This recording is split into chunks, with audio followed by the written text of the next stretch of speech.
You finally decided to take that leap and go on your first solo trip. Way to go. But there are 5 common mistakes that can ruin your trip and keep you from having that amazing first-time experience. Number 1 is not doing enough research. Most people, when they start planning their first solo trip, they're just so excited that they just jump right ahead into booking flights and planning a super detailed itinerary. So they skip this incredibly important step. You should be researching and finding out as much information about the location that you're traveling to and not just things to do and see and where to eat and stuff like that. I would start by researching neighborhoods before booking your hotels. Read all of the reviews, go on Google Street View, find out areas to avoid, and basically just make sure that the hotel that you're booking is in a safe neighborhood. And this is especially important if you are a woman going to be traveling by yourself. Another thing that I would research is how to get to and from the airport to your hotel.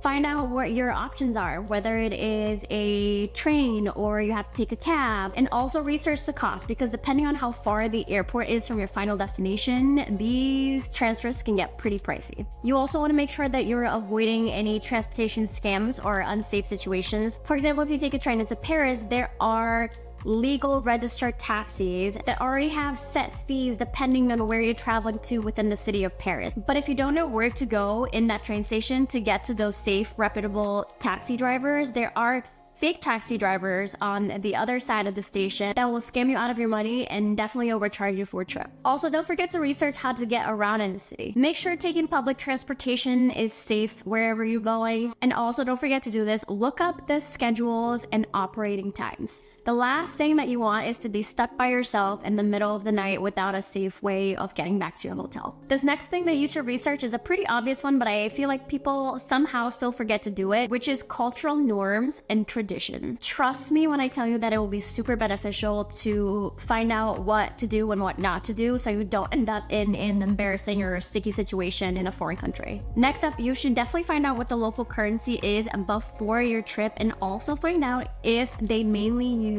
cash or credit cards for payments. Like, I know that a lot of small towns in Europe accept mainly cash. So make sure that you know if you're going to need it or not before you go. Also find out what credit card companies that country typically accepts. And this next one is super important. Don't forget to research common scams to avoid in the region that you're visiting. And if you feel super overwhelmed with all this information I just gave you and all the things that you should be researching, I have a free travel planning checklist in the description below that you can go ahead and download so you don't forget anything important. The second big mistake that people make while planning their first solo trip is not having a backup plan. Inconveniences are always going to happen. As travelers, we just have to accept that. And as a smart traveler, you should also plan your backup plan. I know a lot of people like to skip the travel insurance because of the extra cost, but let me explain to you why you shouldn't. Travel insurance is not only for flight cancellations, it will also help you cover medical expenses, lost or stolen items, and in case of emergencies, they have 24/7 support. So if next time you're booking a trip, you see the option to add travel insurance, make sure you tick that box. In case anything out of the ordinary happens, those extra 30 to 50 bucks will definitely be worth it. A huge part of having a backup plan is also including backup activities in your itinerary in case of crazy weather, any delays, cancellations, or closures. I'll give you a good example of a time where I didn't have a backup plan and basically had to toss my itinerary for the day out the window. I was one of the people who was in London when Queen Elizabeth died, and all the attractions that I had planned to visit in my itinerary had been closed for that entire week. And that's why you should have backups. Another thing that you should have for backup is a copy of your passport and any important documents that you need. I also like to keep backup credit cards and cash hidden away in my hotel room. If you're staying in a hostel, make sure you keep that safe and locked away. This is just in case you happen to get pickpocketed or have any of your items stolen. You do not want to be without money. The third big mistake that can ruin your first solo trip is not getting an eSIM or an international data plan before you go on your trip. When traveling alone, safety should always come first. You should not be going AWOL when you're in a foreign country. I don't care how how adventurous you are. And we depend on our phones for so much nowadays, especially when we're traveling,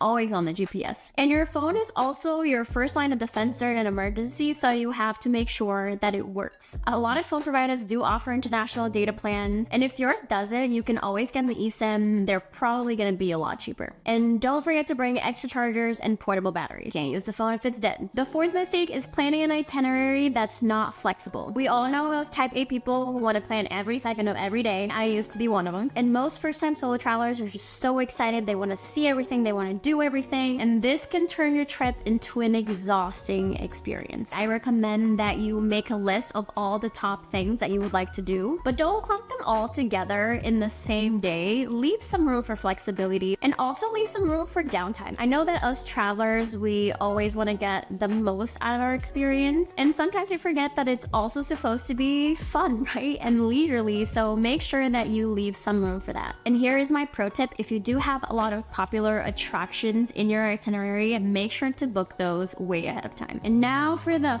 fifth big mistake that first-time solo travelers make. This is probably one of the worst ones in my opinion. It's like pretty high up there with not doing enough research, and that is overpacking. This mistake can and will ruin your trip. Overpackers usually end up having to check their bags and run the risk of their luggage getting lost. Plus, they almost always don't end up using everything that they brought with them. So I've actually gotten really good at minimalist packing. I haven't checked a bag in over 2 years, even for longer trips. I recommend packing only essentials and crafting a capsule wardrobe so that you can fit everything in a carry-on and a personal item, which is typically a backpack. Try this once, and I promise you it'll make a huge difference. And if you want to learn some super helpful tips and tricks to prevent overpacking, and you want to see firsthand how I personally planned my capsule wardrobe, make sure to watch this video next.